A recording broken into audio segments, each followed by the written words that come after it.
what did you say? We're at war? Well, I remember when the first plane hit, I was on set doing this soap opera called The Guiding Light. Oh, Right? okay. I know that well. And they said, "Oh, so you won't believe this. A plane accidentally ran into the World Trade Center." I said, "Accident?" I said, he would have to lose his eyesight mid-flight to miss a building that big. Yeah, And yeah. that's how I knew that. Yeah, yeah. But I mean, What was that's how coming? it looked in the beginning because you were thinking like, no, that you can't leave. You know? Yeah. And you know, and I remember it, man, and I was looking up because we had the TV on.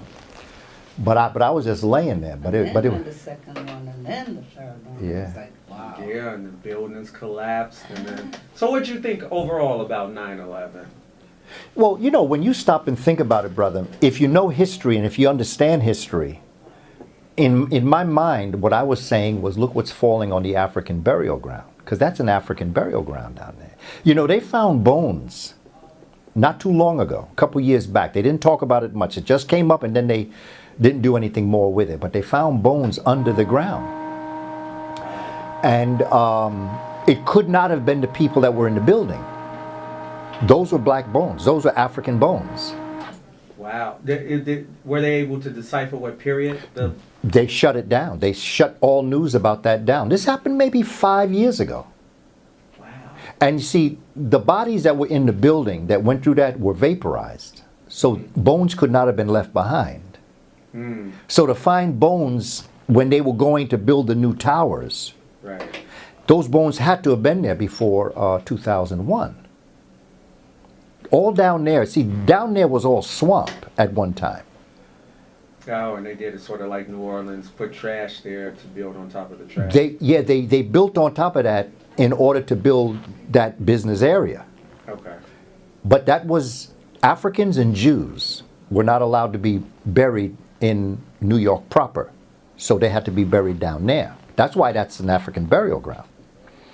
Was because blacks and Jews were not allowed to be buried in the city unless they owned the property, which is Senegal Village, which is in Central Park.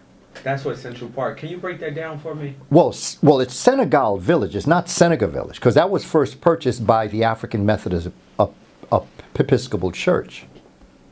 So that area basically, in fact, I have something up online that I did there. My son and I did a documentary on Senegal Village. It's not Seneca Village. Okay, because my understanding is Seneca. Yeah. The way it's pronounced, but Seneca. To take your attention away from the realities of that was a little African village. That was an African city down there. And it was purchased by the African Methodist Episcopal Church. That's why it's called Senegal Village.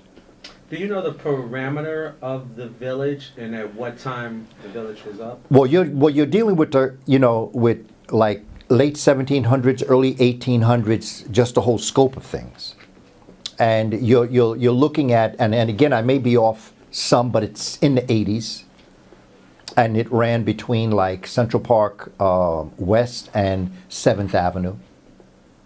And they had their own businesses. And again, it was the church that set it up. They had their own schools, had their own businesses. So we're talking post-slavery at the time, or pre-slavery? Well, you're talking about a continuum. Okay. Because remember, there was enslavement in New York coming up into the 1700s, going into the 1800s. So the largest plantation in America in the 13 colonies was in Brooklyn. Really? Yeah. And also, Battery Park. Yes. Okay, that's where the docks used to be, where they would bring the Africans.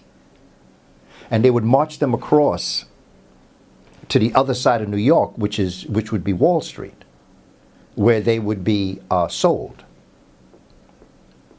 in Wall Street. And when you're dealing with stocks and bonds, the thing is that Africans were considered to be chattel because they also sold cattle. They sold a lot of things, but they sold black folk. Mm-hmm. And so basically, stocks and bonds comes from livestock in bondage. See, it's right in front of us, but it's just that unless you zero in on the conversation, you miss certain important points to understand.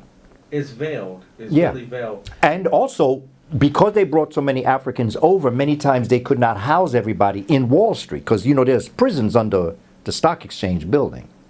No. Yeah. The movie by Bruce Willis, shows it. Die Hard. There's a scene in one of those movies where he's underneath the stock exchange, where you see the real prisons. That's where they used to keep the Africans before they brought them up to sell them. But there were some Africans that they brought so many over at one time that they literally just had to drop them off into little prisons along the street from Battery Park going over to Wall Street. So today, guess what that street's called? Chambers Street. Ah, yes. So that's where they used to put, those were little prisons at one time, where they held Africans. And then when it was time to sell them, they would take them across Chambers Street into Wall Street on the stock exchange and sell them. So the actual stock exchange, they used to trade slaves there. Yes, yes. They sold them. Sold slaves there. Yeah, yeah. That was the first stock exchange. It was livestock or black folk, because they considered black folk like chattel. So they were like livestock. I remember being in, my wife and I, we were in Charleston, South Carolina for a wedding, and they have the auction block, the block right there, and it's mind-blowing. Yeah. But to think that it's in here in the metropolis of New York City. Right here in New York. Black folk built Broadway and Broad Street. They also built that's the Bowery.